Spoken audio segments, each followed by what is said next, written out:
Pilipinas, kaya pa ba? I was supposed to take a break from my political commentary but I cannot help it.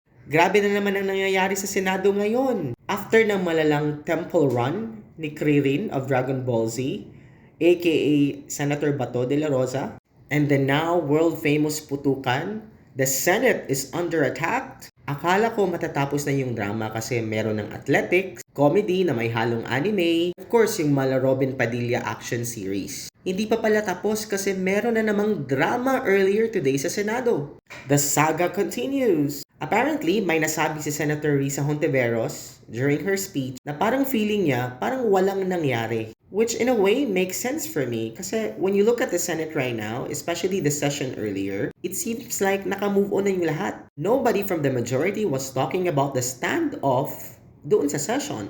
And Senator Risa made it very clear before the session earlier that she wants it to be investigated in the Senate na kailangan talaga magkaroon ng independent investigation sa Senado mismo kung ano talaga yung totoong nangyari. Why is it important to know the truth? Because it was an attack, supposedly, to a very respected government institution. Can you imagine that for 110 years since the Senate was established in 1916, ngayon lang nagkaroon ng ganitong kaguluhan? And it deserves all the attention from the authorities, including the Senate. So dapat walang magmumove on sa pamilyang to.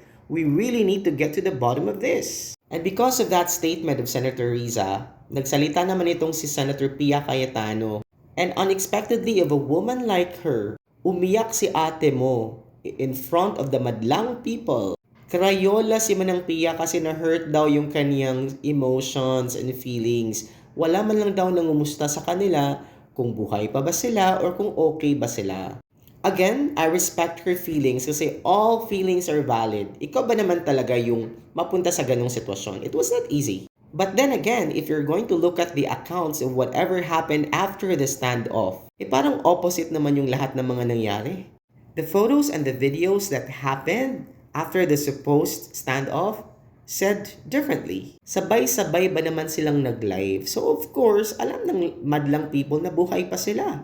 Nag-selfie, nag-groupie, nag-midnight snacks pa, or may pa-buffet dinner pa. Kasi kung ikaw, feeling mo nanganganib ang buhay mo at gusto mong safe ka at ang pamilya mo, dapat umalis ka na dun. Why would you stay for a couple of hours? Again, the feelings are valid. At the end, Senator Risa made a very impactful statement. She said, "Our grief as senators is valid, but our mandate requires action." As I always say mga kababayan, don't lose hope. Hope is endless.